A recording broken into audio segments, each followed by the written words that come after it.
समझते हैं। हरियाणा में विधानसभा चुनावों की सरगर्मी लगातार तेज होती हुई नजर आ रही है। 5 अक्टूबर को हरियाणा में विधानसभा चुनावों के लिए मतदान होना है। उससे पहले लाइव टाइम्स न्यूज़ सोनीपत पहुंची है और यहां पर जनता का मूड जानने की कोशिश वो की जा रही है। माहौल क्या है, हमारे साथ सोनीपत के वासी मौजूद हैं, उनसे जानेंगे आखिरकार माहौल क्या है। बाबूजी, क्या लग रहा है चुनाव में, किस तरह माहौल है, वो गर्म है? मुकाबले की चक्कर चल रही है इस तरह देखते हुए तो। अच्छा सर, भारतीय जनता पार्टी ये कह रही है कि जो हमारा विजय संकल्प पत्र आया है उसमें हम चहुमुखी विकास है वो करवाएंगे। वो ठीक चल रहा है, वो ठीक है, वो गलत नहीं कह रहे, ठीक कह रहे हैं। अच्छा, बिल्कुल ठीक कह रहे हैं। अभी कांग्रेस भी कह रही है कि 2100 महिला को हम देंगे प्रति महिला। ये रूढ़ी बांटने वाला गलत हिसाब है। अच्छा जी, ये गलत है बिल्कुल। जो रूढ़ी से बांटते ना, ये देंगे वो देंगे, गलत है। इस तरह स्टेट दिवालिया हो जाएगा। अच्छा, जो भारत जो मतलब है कहने का, ये गलत है जो बांटने वाला हिसाब है। अच्छा, जो रेवड़ियां बांट रहे हैं वो बिल्कुल गलत है ये। सर, क्या माहौल लग रहा है आपको? लगातार हरियाणा में 10 साल बीजेपी की सरकार रही, अब क्या माहौल आपको लग रहा है? क्या बदलाव चाहता है हरियाणा? सोनीपत का वोटर क्या सोचता है? सोनीपत का वोटर जी जो कार्यकर्ता का कार्य करने लायक है उसको वोट देगा। अच्छा, बड़ा शिक्षित है यहाँ वर्ग, अच्छा, सब समझदार है, अपने जो नुमाइंदा कार्य कर रहा है उसको देगा। सर, अभी भारतीय जनता पार्टी के जो उम्मीदवार हैं निखिल मदान, वो कुछ दिन पहले ही भारतीय जनता पार्टी का दामन थामे हुए हैं। अब उनको उम्मीदवार है वो बना दिया गया है। ईडी ने सुरेंद्र पवार जो कि कांग्रेस के प्रत्याशी है उनको बरी कर दिया अवैध माइनिंग और मनी लॉन्ड्रिंग मामले में। क्या माहौल बदल रहा है क्या हरियाणा का? देखो जी, ये तो पब्लिक के रिजल्ट आने के बाद पता चलेगा। बाकी आप अपना हर एक का विचार, आप अपना सुझाव है क्या किस तरफ प्रत्याशी को वोट दे रहा है या नहीं दे रहा है, वो तो। सर, बहुत साल राजनीति को देखते हुए हो गए हैं आपको। बाबूजी, क्या कहना चाहोगे? क्या माहौल लग रहा है आपको सोनीपत? बीजेपी के आसन लग रहा है, हमें तो यही है। अच्छा, वही जीतेगी। अच्छा, बीजेपी जीत रही मैं है। ऐसे ही लग रहा है। अच्छा, जो प्रत्याशी हैं सुरेंद्र पवार वो ईडी से बरी होकर आ गए हैं। आज उन्होंने एक बड़ा रोड शो है वो निकाला।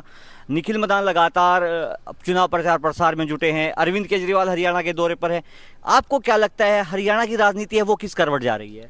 मुझे बीजेपी करवट के लग रही है भाई। अच्छा, आगे हुआ क्या होगा बाबूजी, पता कुछ नहीं। कितने चुनाव आपने अभी तक देख लिए? काफी चुनाव देखे हैं। अच्छा, बंसीलाल से लेकर देवीलाल, देवीलाल से लेकर भूपेंद्र सिंह हुड्डा, मनोहर लाल खट्टर, नयाब सिंह सैनी को आप देख रहे हो। क्या आपको माहौल लग रहा है? माहौल तो बीजेपी का ही लग रहा है। अभी जो वायदे किए जा रहे हैं भारतीय जनता पार्टी द्वारा, कांग्रेस द्वारा, क्या मानते हो कौन सी पार्टी अब की बार अपने वायदों पर खड़ा उतरे? ये तो बाबूजी वायदा तो कोई जो मर्जी करवा लो इनसे, बाद में कोई नहीं पूछता। बाबूजी, देवीलाल, लाल लाल लाल, हाँ, हरियाणा में हरियाणा में हर लाल भी दे रखे है, देवीलाल भी दे रखा है, सारे देख रखे हैं। अच्छा, मगर आज जो माहौल है ना, देश को देखते हुए बीजेपी जैसी कोई पार्टी नहीं है। और मोदी है तो यहाँ भी बीजेपी आनी चाहिए, नहीं तो कोई फायदा नहीं है। क्योंकि आज देश ऐसी हालत में पहुँच चुका है ना, अगर हम बट गए तो बुरे हो जाएंगे हमारे हाल।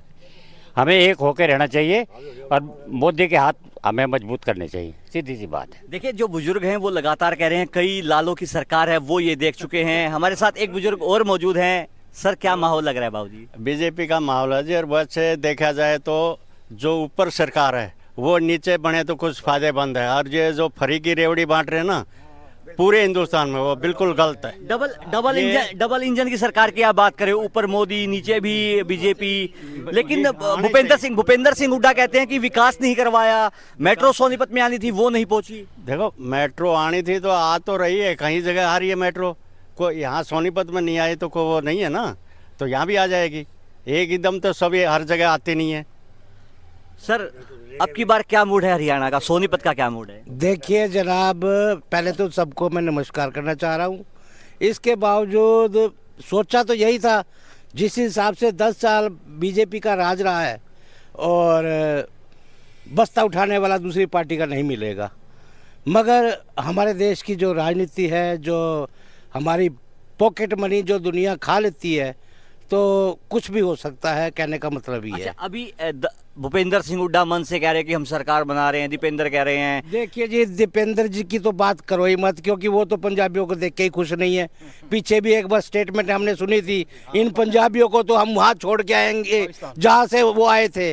तो ऐसी ऐसी जो स्टेटमेंट है जो इंसान देगा और आपस में हमारे को कटवाएगा फटवाएगा, तो आप क्या सोचते हैं कि उनको हम वोट देंगे? नेवर।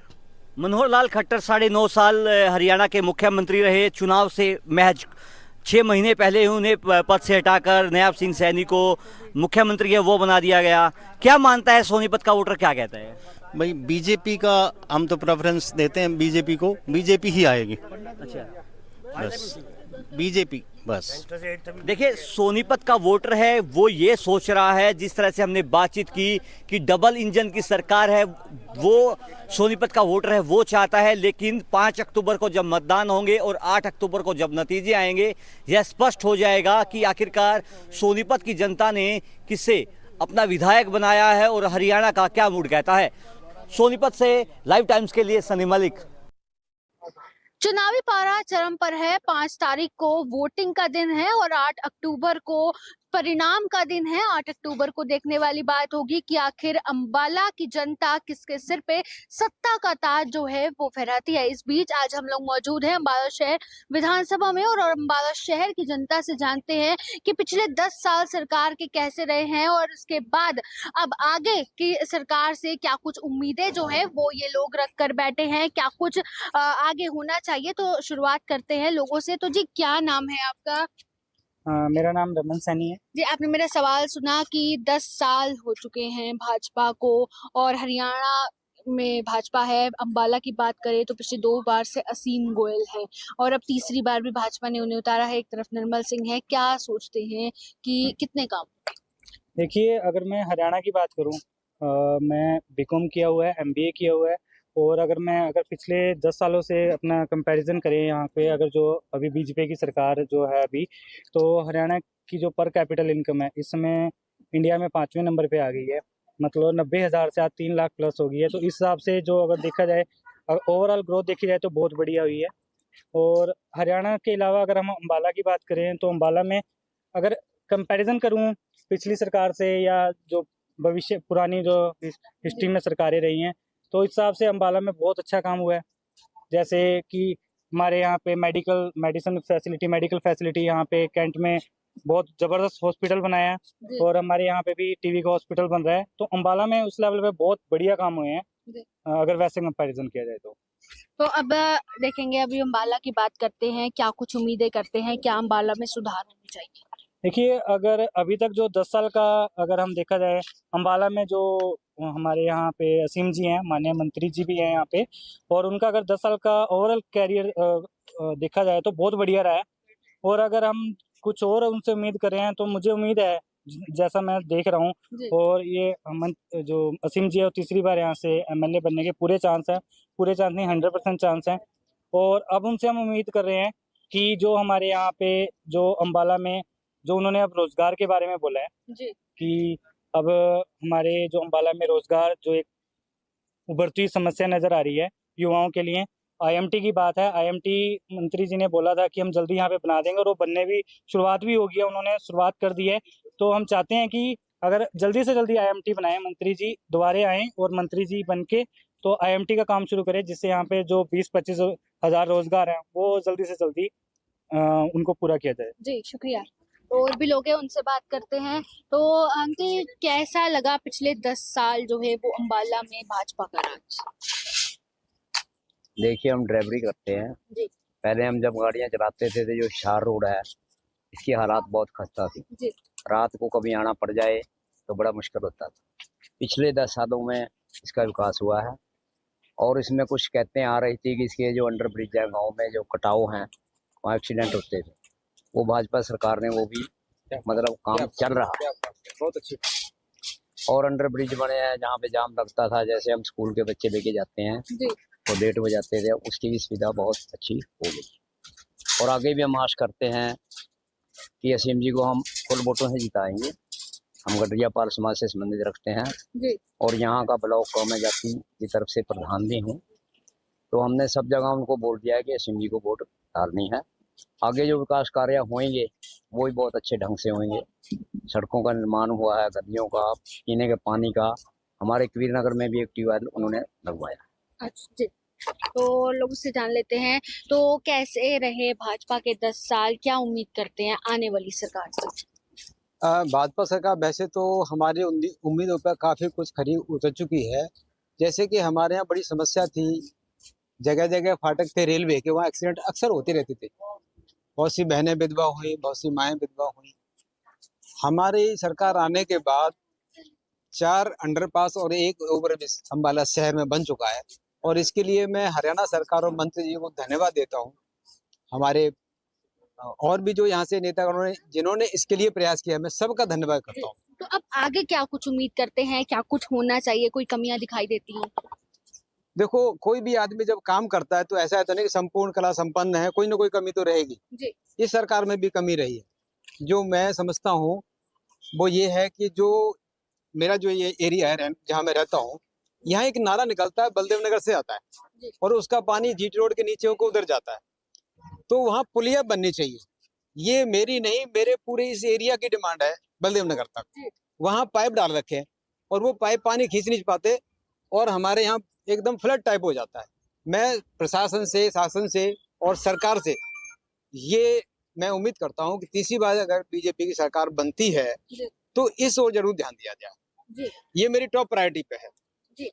देखिए, कमियां भी हैं कुछ, साफ तौर पर लोगों का कहना है जिन्हें दूर करने की वो लोग बात कर रहे हैं। तो जी, क्या नाम है आपका? इन 10 सालों में क्या कुछ बेनिफिट्स मिले? देखिए, मेरा नाम मनीष कुमार है और मैं अम्बाला का निवासी हूँ और पिछले कुछ समय से यानी कुछ सालों से मैं भाजपा का कार्यकर्ता हूँ। क्योंकि मैं भाजपा से इतना प्रभावित हुआ, उसके बाद मैंने भाजपा ज्वाइन की। वो क्यों हुआ? क्योंकि मेरे मदर जो घुटनों का ऑपरेशन होना था, लेकिन मैं एक ऑटो चालक हूँ, इस वजह से उनको ऑपरेशन करवाना प्राइवेट में सक्षम नहीं था मेरे लिए। लेकिन मुझे इनकी नीति का पता चला आयुष्मान कार्ड का, मेरा आयुष्मान कार्ड बना, उसके थ्रू उनको ऑपरेशन हुआ। बट ये है, थोड़ा पैसा लगा। ऐसा करते हैं जैसे टेस्ट के पैसे होते हैं, कुछ मेडिसिन के पैसे होते हैं, लेकिन 25% मान लीजिए लगा, 25% लगा। बाकी चलो नहीं लगा, उसमें बचाव हो गया। लेकिन एक गरीब आदमी के लिए वो भी ज़्यादा हो जाता है, अचानक से पैसा नहीं होता। तो मेरी यही है, मंत्री जी से एक हाथ जोड़ के विनती है कि तीसरी बार हमारी सरकार जीतने के बाद मंत्री असीम गोयल जी एक बार फिर सरकार में आएँ और इस ओर भी ध्यान दें। और मैं चाहूँगा कि जो हमारे ऑटो वाले भाई हैं, इनकी तरफ भी मंत्री जी का थोड़ा ध्यान हो, क्योंकि ऑटो जो है अम्बाला की लाइफ लाइन है जी। तो मैं चाहूँगा मंत्री जी इस तरफ भी थोड़ा सा ध्यान दें। बाकी हम उनसे बहुत खुश हैं, हम दिल से, हमारी दुआ है, ख्वाहिश करते हैं कि मंत्री जी तीसरी बार जीतेंगे और 100% जीतेंगे। तो ये थी अम्बाला की जनता। हालांकि सबने अपने अपने मुद्दे रखे हैं, कहीं सुधार के मुद्दे भी रखे हैं तो कहीं पूरी तरीके से सहमत जो है वो भी दिखाई दे रहे हैं। हालांकि जनता की मुद्दा जो है वो साफ तौर पर यही चल रहा है, रोजगार और मूलभूत सुविधाएं जो है वो उन लोगों को मिलनी चाहिए। लाइव टाइम्स के लिए अम्बाला से